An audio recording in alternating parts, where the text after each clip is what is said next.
Well, good afternoon, everybody. It's 3 o'clock according to my time, and we'll go ahead and get started. Let me welcome you to the Burke County Board of Commissioners special Zoom meeting for Thursday, December 31st, 2020 at 3 p.m. We have, I'll just do a roll call vote for our commissioners. Commissioner Mulvey, Present. Commissioner Carswell, Present. Commissioner Taylor, Here. Commissioner Abley. I believe Commissioner Abley is still absent. Hopefully he'll be able to join with us shortly, perhaps. Nice to have our attorney and manager present, and a number of other folks I see perhaps on the Zoom, the sheriff and our HR director, Rhonda. Good to see everybody. Thank you for being here. At this time, gentlemen, I'll ask you to check your cell phone devices, and ladies, be sure that you don't have devices that's going to make a lot of noise. Take care of that, please, at this time.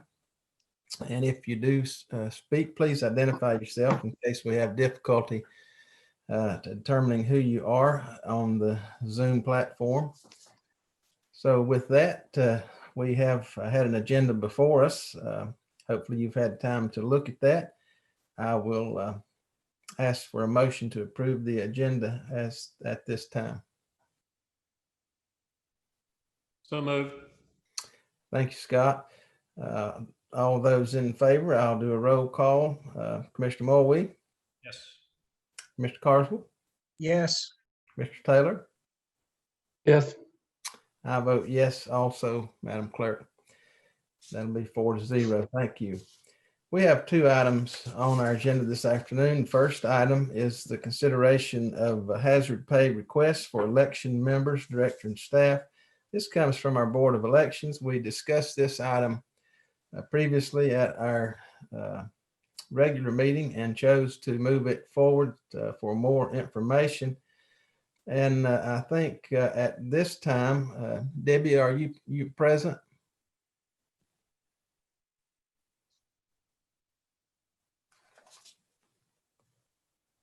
I am now, Chairman. Okay, thank you, Debbie. I think at this time I'll ask our attorney. He's been working on this all in the interim. I'll ask him to make his, hopefully, gentlemen, you've had an opportunity to see his opinions. He sent those out late yesterday evening. But as a matter of giving everybody a chance to be sure we've got the information, I'm going to ask JR first to just summarize, if you will, JR, your opinion and what you've been able to gather since our regular meeting. And then Debbie, I'll ask you to add any comments that you would like to make, or if Chairman Kirksey is on with us, he can certainly do as well. So at this time, JR, if you will, kind of summarize what you've been able to gather for us. Thank you, Mr. Chairman. Based on the email from Kelly Turnow back on the 15th of December, we've gotten involved in reviewing this situation, and the Federal CARES Act does allow for hazard pay to be paid to election staff with appropriate documentation and in accordance with the county's HR policies. There are two pots of money from which such pay could come. One is a pot of money created under State Law 2020-17, which provides for election security grants. Another, under Session Law 2020-97, provides for coronavirus relief funds, both of which sent pots of money to the State Board of Election to be divided among the counties. Counties could receive those funds either by the management of the State Board of Election, or they could request a lump sum grant to be administered locally by the county. The Burke County Board of Elections chose to receive their payments as lump sum grants, which were transferred to the county for administrative purposes. And this is important because it places Burke County squarely in the position of having to determine whether the local request is in accordance with federal and state law, whether it's appropriately documented, and whether it's in accordance with the county's HR policies. Concerning the local board's present request, that request does not specify what pot of money that the local board would like these funds to come from, whether 2020-17 or 2020-97.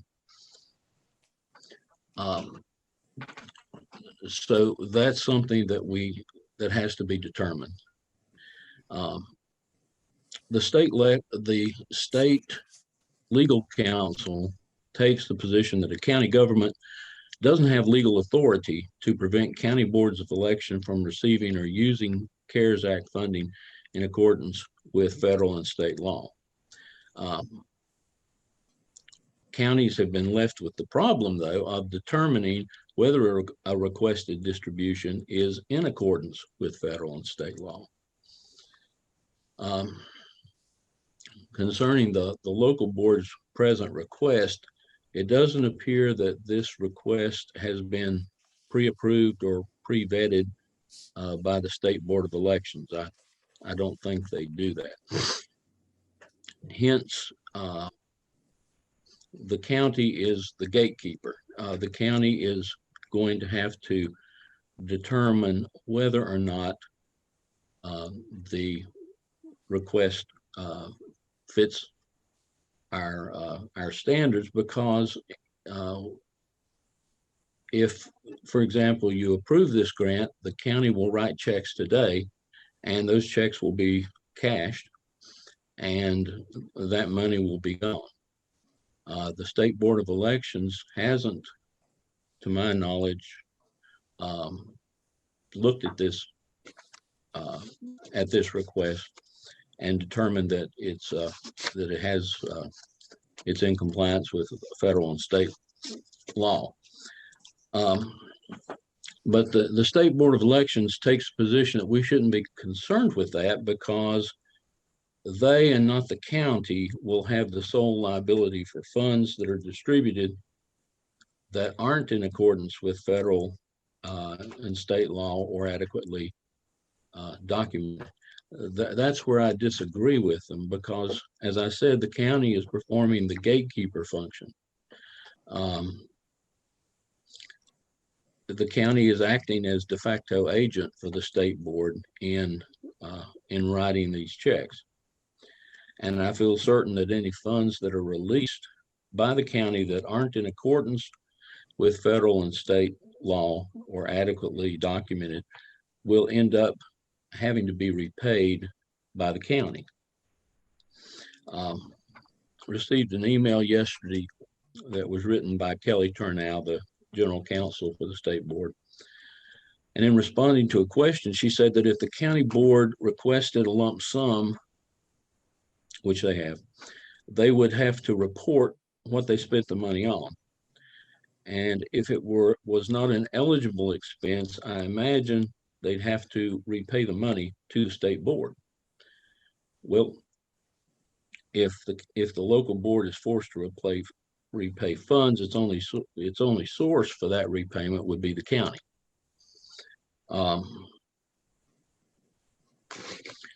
So the state board takes a position that if you have 2020-97 funds, it's up to the county to determine that the requests are in accordance with federal and state law, that they're appropriately documented, and they're in accordance with the county's HR policies. However, they also take the position that if these funds come from 2020-17, the county is not required to make any determination as to whether or not these distributions are in accordance with federal and state law, whether they're appropriately documented. And I can't find any basis in the state session law for making that distinction. So I think the county is going to have to determine that this request actually passes muster. Now, concerning the local board's present request, it consists of an across-the-board payment of $1,000 to each board member, $1,000 each to 2 employees, and $3,500 to the elections director. However, it doesn't state that it is related to COVID-19, nor does it state how these amounts were determined. According to the Treasury guidelines, hazard pay specifically may be covered only to the extent that it is related to COVID-19. And according to NC Pro, the Pandemic Recovery Office, if hazard pay is provided, there needs to be significant documentation down to an hourly level by the staff member of the hazardous situation within which they're working. They say hazard pay can't be a bonus, nor can it be an across-the-board amount. It has to be tied to specific hours worked under the hazard by each individual who is being, for whom hazard pay is requested.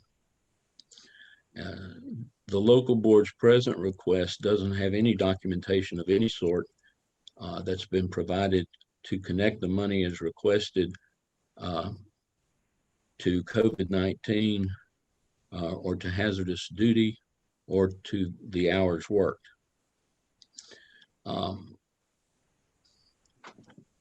So it appears to me that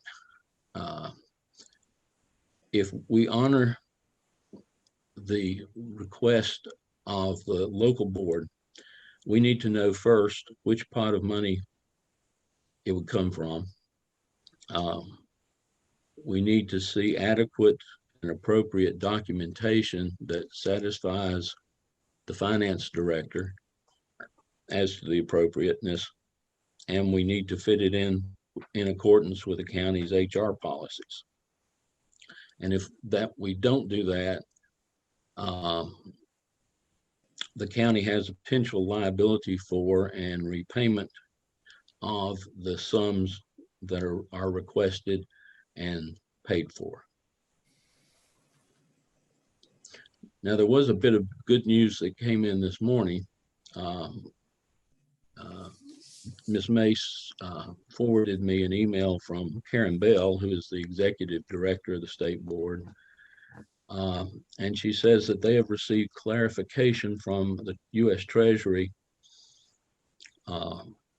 regarding whether this money will still expire on December 31st. And according to her, if the work being paid for is done before December 31st, the work may still be paid for from CARES Act funds after December 31st. And they advise paying within 90 days of the date of the work being done. The reason that we're here today on the last day of the year is because those funds expire on the last day of the year. But we now have, at least to the state board's satisfaction, a statement from the Treasury saying that the funds have to be for work done by December 31st, but not paid by December 31st. So there would still be some time for the local board to gather the information that would be necessary to support such a request. Okay, thank you, JR. I appreciate that reporting, and before we go to Debbie and Mr. Kirksey, any questions from commissioners to JR about his opinion?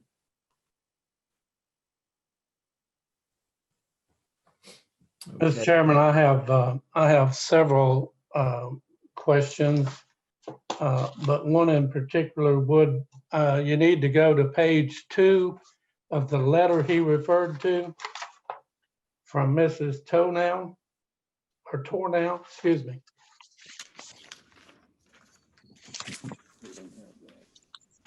I will advise you, I regret voting no on this at our last meeting, and I discussed with Kay a little bit. That's one of the things you get into when you don't get stuff to you 72 hours before the meeting.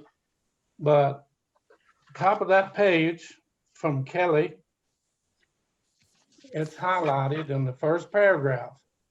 State Board Legal Counsel's position is that county government does not have the legal authority to prevent county boards of elections from receiving or using CARES Act funding in accordance with the federal and state law. I stated at the last meeting, if you recall, that this was not any of our business. If you really don't want to know the truth, that's not what I stated. I stated that we had no decision to make on that, on this order. If you read down a little bit further, it is the third paragraph. And again, relates to the CARES Act. The first sentence, it says that the County Board of Elections authority over CARES Act funds is even more clear in this situation where none county money is being appropriated. And yeah, I think that in my statement that I said the only thing we could possibly be responsible for is the $1,500 in mandated taxes. But in talking to an attorney today, that's incorrect. We can't pay somebody else's taxes. They can't charge us for any taxes. Jeff, if I asked you how many taxes you paid for your employees, how many would you be? It'd be 0, correct? You can't pay it. It comes out of their paycheck. It is deducted before payment is received, which eliminates any claim or saying or even suggestion that the county will be responsible for the taxes. It can't happen. You'd be breaking the law. The thing that kind of gets me more than anything else is the fact that, you know, we're even discussing this and calling a special meeting and discussed it one time before. And then we got chastised with a letter in response that we were out of place. We were out of authority to even make a decision on this. Now, how many of you, did anybody call any counties anywhere? Anybody call the county? Any staff call the county and say, how'd y'all deal with this? Anybody? I have, Mr. Taylor. Good. What did they tell you? I They- called 2 and I promised I would not release the names or the people that I talked to. And one says, yes, they received it and dispersed it.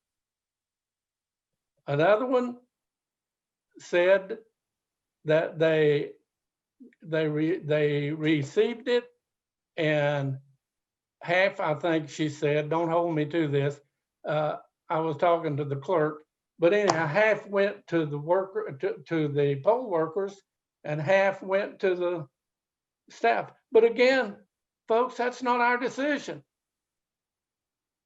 That Board of Elections for Burke County has all the authority in the world to take the request from the State Board of Election and take the budget and make the suggestion of how it be spent. And I ask you again, what are we doing? What are we doing here with this subject? We have no authority over the State Board of Elections and where they get their money, how they get their money, how they disperse that money, and who receives it. Now I'm going to make one other comment and shut up for a minute because I got a lot more questions. But what we're asking to do, what we're asking the State Board of Election to do is to break their own code of ethics. Give it to all those other 99 counties, but don't give it to Burke. That's exactly what you're saying. Let those 99 counties have it, and you deny Burke County. Now, is that ethical on our behalf? And I noticed in our next coming meeting on the 5th, you're going to be requesting a pay raise for our employees. What kind of consistency is that?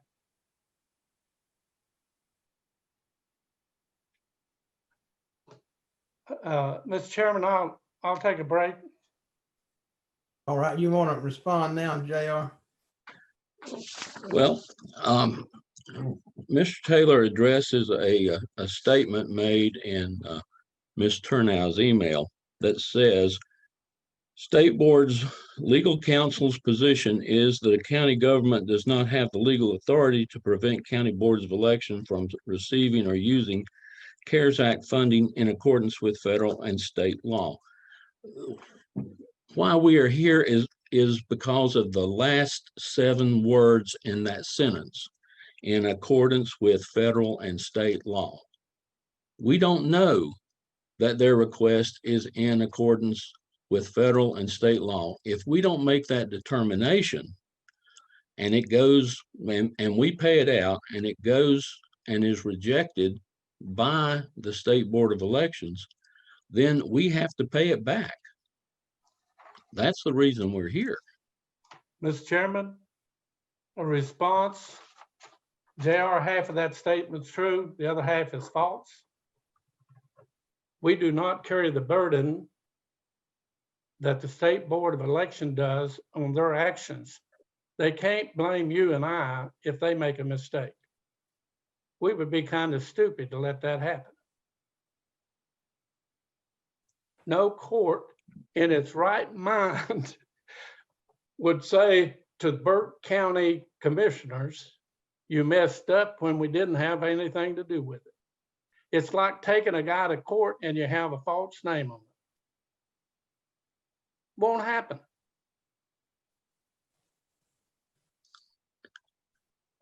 Well, It cannot happen. You can't.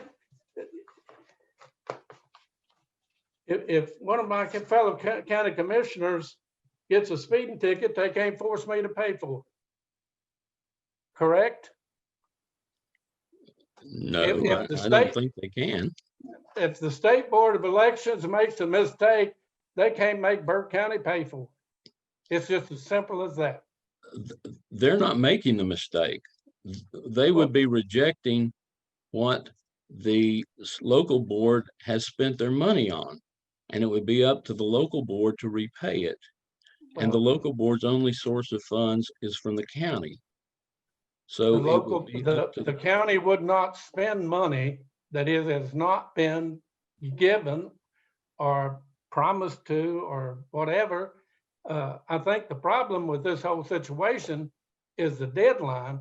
But I didn't say on the other on these people that these fellow counties has already acted on this, did not see near the problems.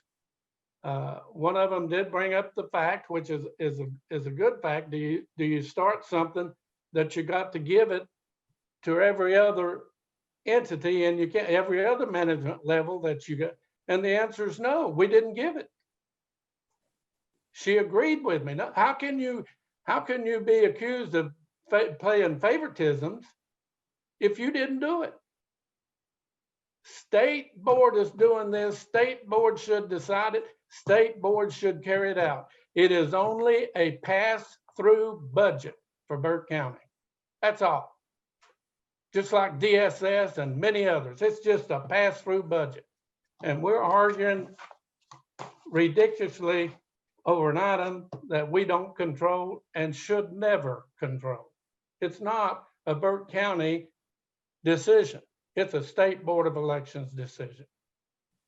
And if they can't provide you with the people who are supposed to get it, the amount they're supposed to get and the total amount, you know, they're failing. We're not failing.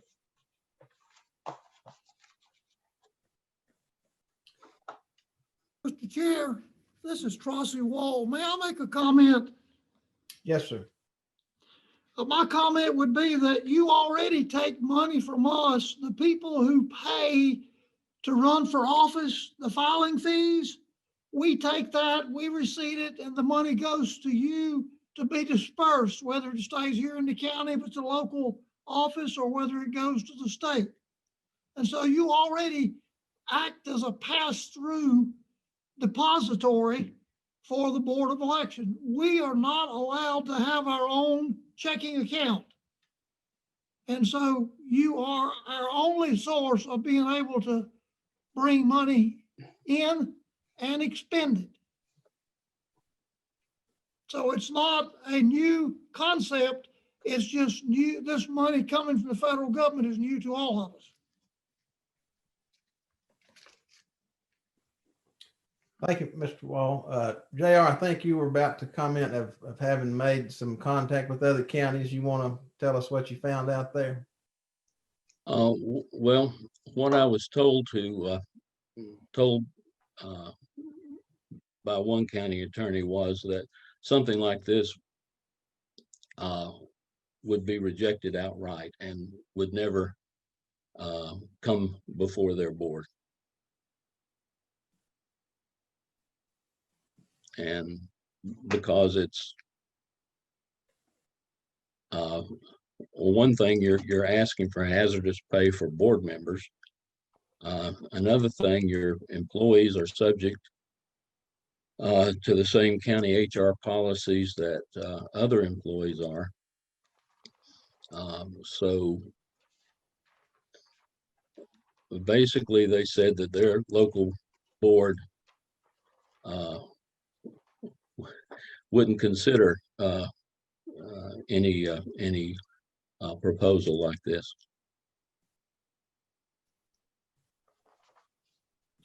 Okay.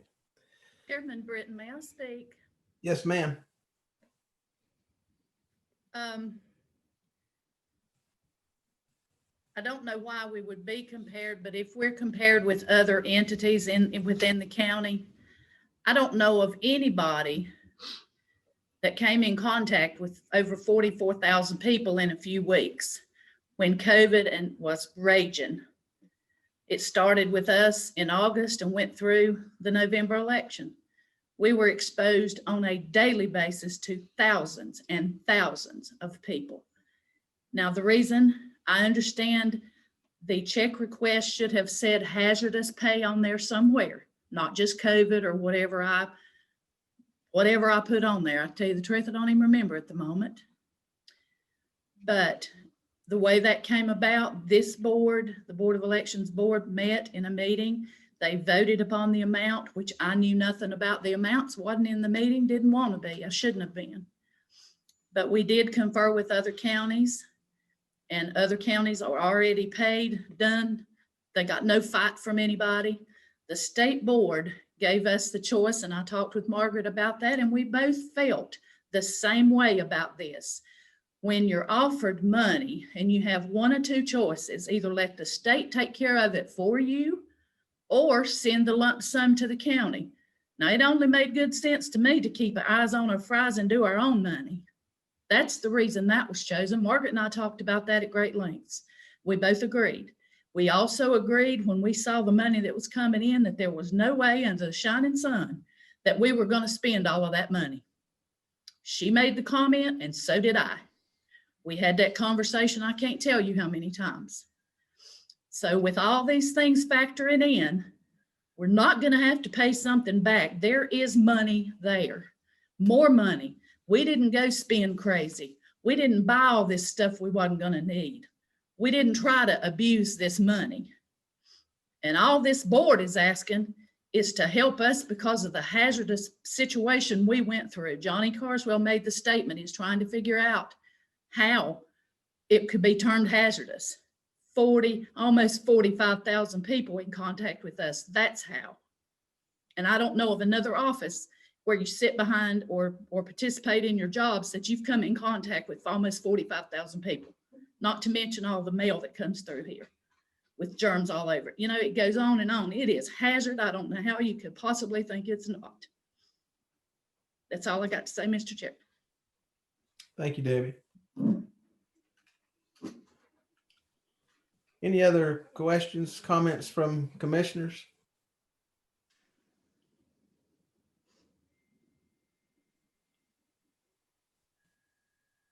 Jeff, I again want to reiterate, I guess is the best word, that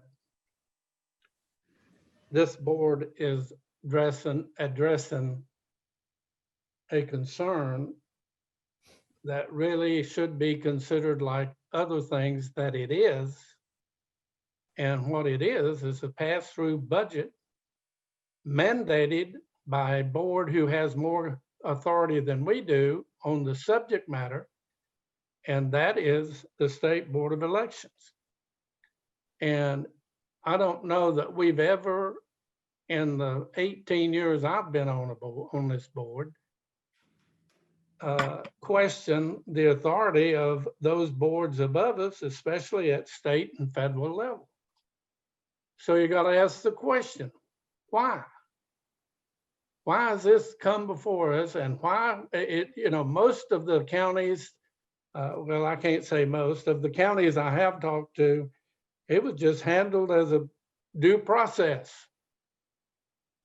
And we're looking for all kinds of reasons why we shouldn't pay it. Our own staff are looking for reasons that, for some reason, I don't know, they don't think our good employees and the good citizens of the county deserve to get the money that the state decided they deserved. Now, I don't know who does, I don't know if something's wrong with the disbursement of it or not. I don't think the state board would approve it if it was. And we don't have, I don't know anybody on board that has the expertise to decide that, since they're operating a level or two above us. But it is a little bit of an embarrassment. And the lady the writer kind of chastised us for doing it the first time. And here we're back at the table and trying to do it a second time. Now, where's our thinking? Where's our evaluation and concern? If I'd been on that election board, I'd have probably had a little more to say about it, and I'd probably have suggested maybe we ought to take part of it and pay the poll workers. They deserve something too, but that's not my call. It is not any one of us's call, none. That board has its own board. It has its own decision process. And they have obviously rendered a decision that the State Board of Elections accepted. And we're here trying to intervene. I called Trey Allen at 1 o'clock. He has not returned my call. I had hoped that I'd get to talk to him before our meeting. I do plan to follow up and talk to him about this subject later on my own time. But I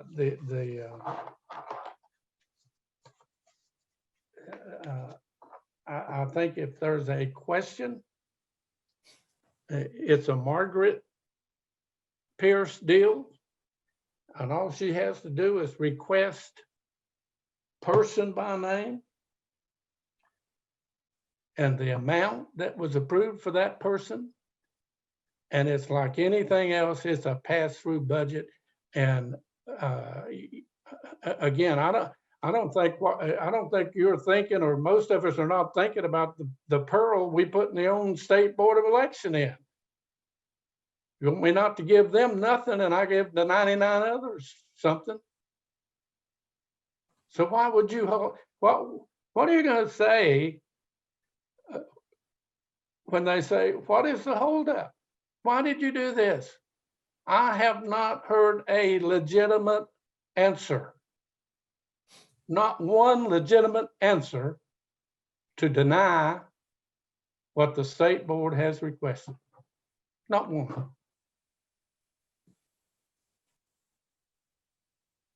If you think you've heard one, how about telling me?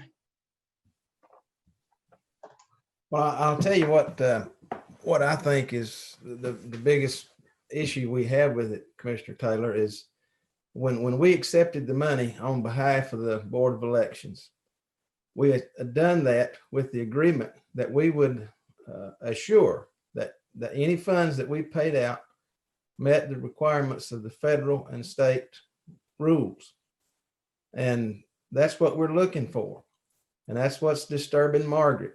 She can't see anything in here that where they've supplied that meets those rules. Did you read this, Jeff? I did. Did you read this? I did. And it says you don't have the authority to ask that question. Well, I think you're misreading it when it says when we distribute it, we have the obligation to be sure it's spent correctly.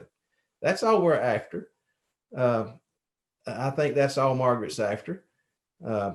I'm, if we can legitimately spend out those funds, hey, I'm all for it. And I think probably the rest of us would agree with that. How many dollars and cents have we already received on the COVID and expended them? Well, I think you would find that every dollar and cent that we've spent, we've got documentation to back it up. You don't have documentation to this when they sent you a letter and told you they have a right to give this and to spend this, and they gave you the budget figures? Did you What not? documentation are you looking for? Well, the documentation that our attorney just told you a moment ago, we have to be able to tie it back to hours worked and those kind of things. We don't have that documentation. This is just like the DSS. You're talking about a pass-through.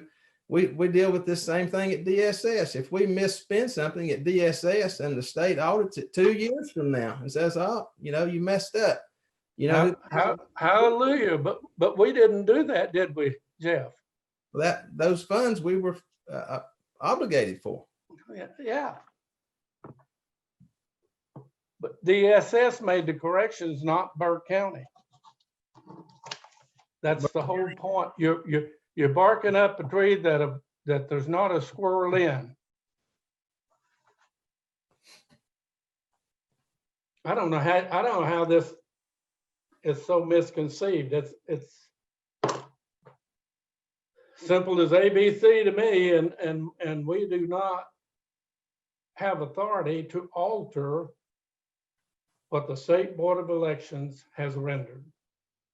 We do not have the authority.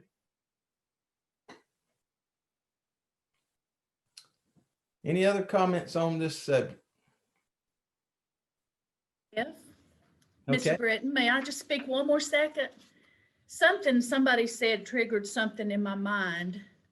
When Margaret and I were talking about there's no way we're going to spend all these funds, and I know beyond a shadow of a doubt we did not. What kind of documentation, if I get with Margaret, what do I need to do besides put on the new check request that it was for hazard pay? I mean, what do we need to do to make this acceptable to the Board of Commissioners, the attorney, the finance director? What do we need to do? What have we not done? JR, The money's there. Is Margaret on the call today? Well, the first thing you have to do is tell us which pot of money you want it from. You've not told us that. The second thing that you need to do is provide adequate documentation of when these people were under a hazard and what the hazard was and how it connects with COVID-19. That one I won't have a problem doing. The pot of money, there's 2 or 3 different wordings. That's why the money was turned over to the finance department. I couldn't tell you how much is in each pot. I have reported every invoice. She has track of every one of them. She's meticulous. And I know there's money there, but I can contact the state and say, what pot do I ask for it from? And I'll put it on the check request. Is that sufficient? I don't know how to fix it. Then it's also got to be in accordance with the county's HR policies. Means what? What policy? Which policy? There ain't some HR policy. mean- What does that mean, JR? I'm dense. Well, this email you sent me this morning with the letter from Karen Brinson Bell, it states, eligible expenditure with appropriate documentation and in accordance with county HR policies. So maybe that would be something that Rhonda or Margaret should speak to. But that's what it says in the official letter from Brinson Bell. Okay, well, I'm going to go out on a limb here and suggest we do this. Since we've been told today that we've got more time, what about we consider tabling this matter, see if we can't get our ducks lined up and bring this back again.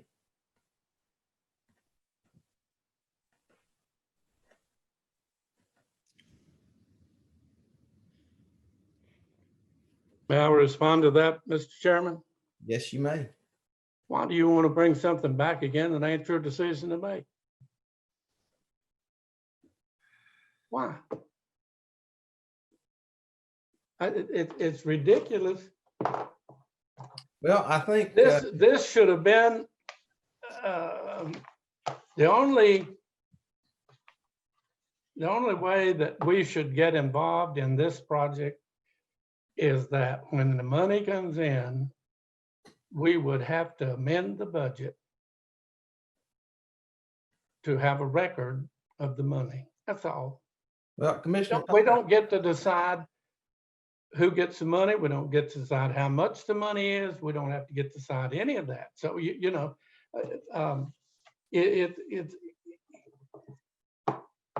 there's an obvious question here, and I don't want to ask it.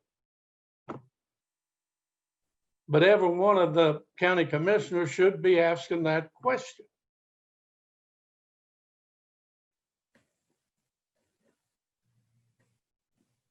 well, I think the reason it came before us, Commissioner Taylor, was because our finance director was being asked to write checks that she could not document. And so therefore, she was not comfortable without board approval moving forward. However, Why didn't she ask? I'm still speaking. Give me just a moment, please. However, I do believe if she did receive all that documentation and she was satisfied that the documentation covered her rear end, we wouldn't be in this position. Why did she not ask for the proper and accurate documentation? That's not a board issue. That is a chief financial officer's duty.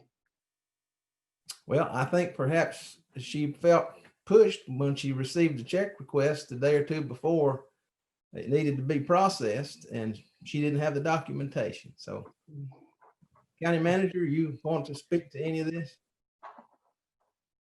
Yes, sir. You've got to have documentation that's going to pass the audit. And without that, we would have to appropriate county dollars to pay it back because it would have been an ineligible expenditure. And that's why you're here.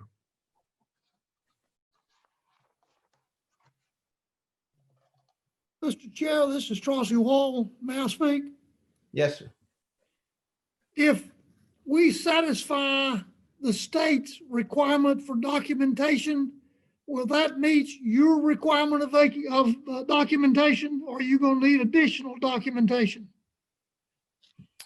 Well, I think what Margaret's looking for is documentation that she believes meets the federal and state requirements. That's all she's looking for.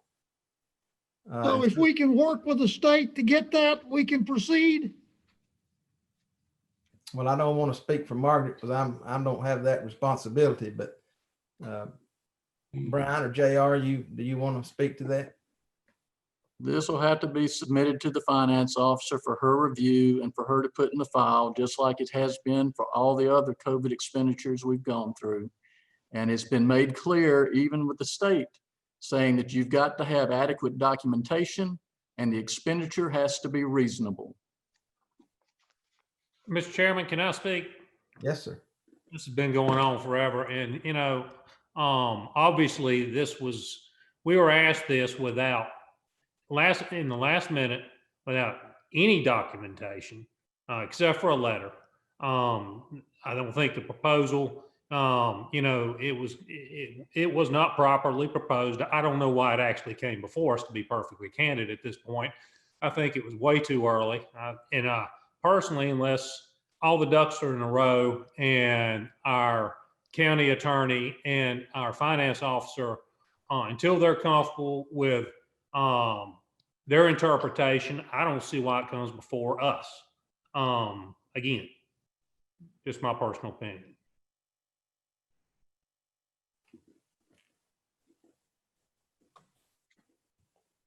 Mr. Britton, this is Margaret. Yes, ma'am. I think the appropriate documentation is spelled out in Karen Brinson Bell's email dated November 30th. And Kay, I don't know if you can scroll to that within your items. That might help everyone. Keep going.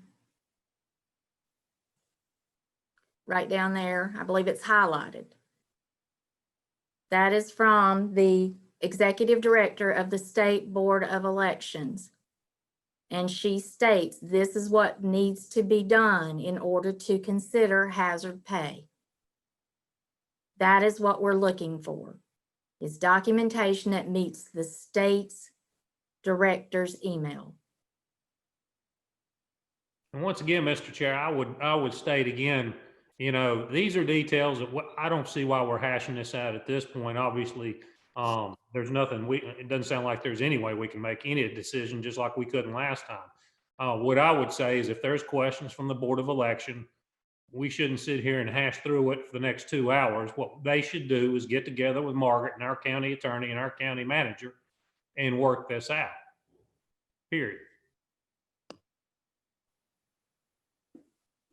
All right. Well, I think perhaps we all see what we need here. We now also have some time to do it.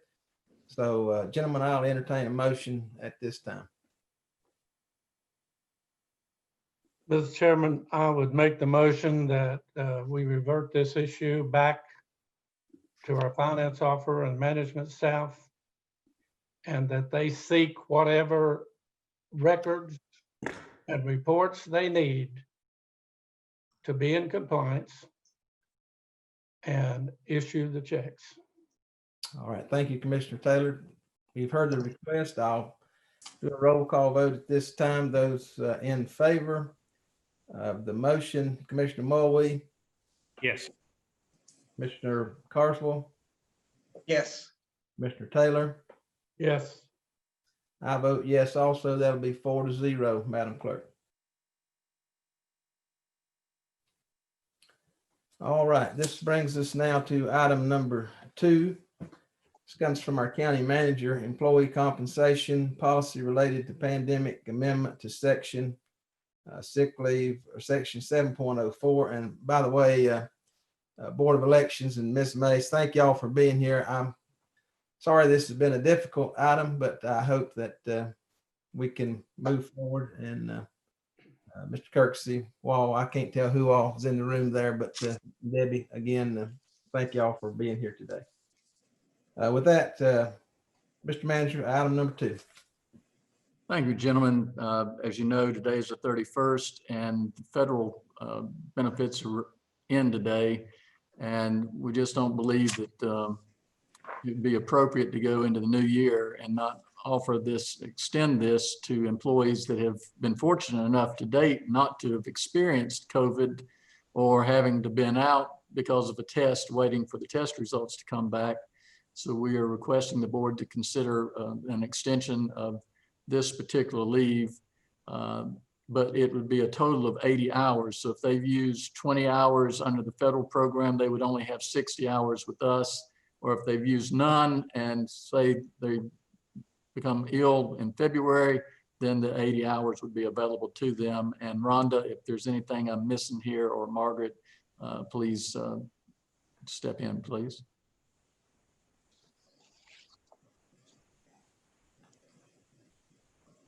County Manager, I think you covered that well. It's just basically that the federal benefit is ending today. And as of today, we have approximately 716 employees and only 267 have utilized this benefit. So we've got quite a few employees still out there that may need this type benefit into January, February, even through June, as COVID is still in our community and everywhere else. And we really have only got 72 employees that have maxed out their 80 hours. So we feel that we're still going to have people that are quarantined in the coming months due to COVID.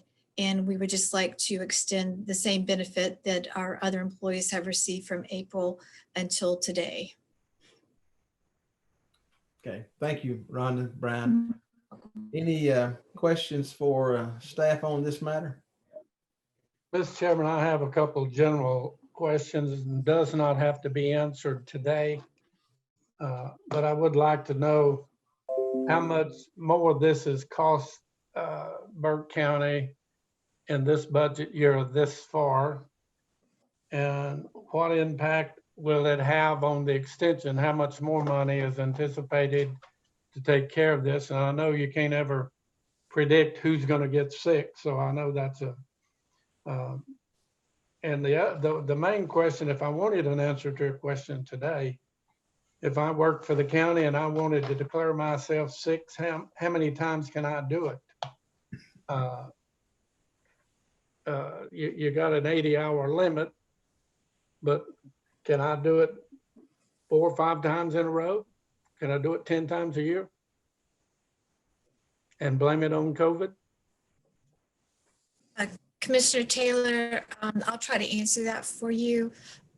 Over the last, several months since April, we have had situations where employees have been advised by a healthcare provider to quarantine because they've either been exposed to someone with COVID, they have COVID, or they're showing symptoms of COVID and they're seeking a diagnosis. So what we're going by is what a healthcare provider is recommending, not what our employees are recommending, but what a healthcare provider is recommending. Okay. So the answer is you can declare yourself sick as much as you want to until you reach your 80-hour limit, correct?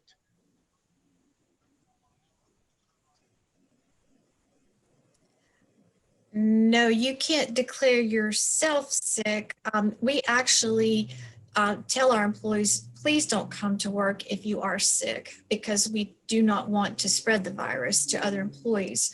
But if you are sick, we ask them to stay home to seek health, advice from a healthcare provider, either virtually or in person, or they can go to our clinic, and then we actually go by the guidance of the healthcare provider.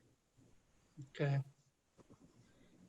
Thank you, ma'am. And yeah, and I'll just clarify that we review these situations, and if there are some that don't fall under these federal guidelines. We do not process under this emergency sick leave. We make the employee use their own time. Thank you. Mr. Taylor, You're welcome. for your budget questions, if you'd like. This is Margaret. Yes, Because the salary payments were already budgeted, this will not necessarily increase any budgeted expenses. It's simply a different way. The employee would not use their own sick time. They're using this pot for this 80-hour opportunity first, if they qualify under the original guidelines in the Family First Corona Relief Act. okay. I appreciate that.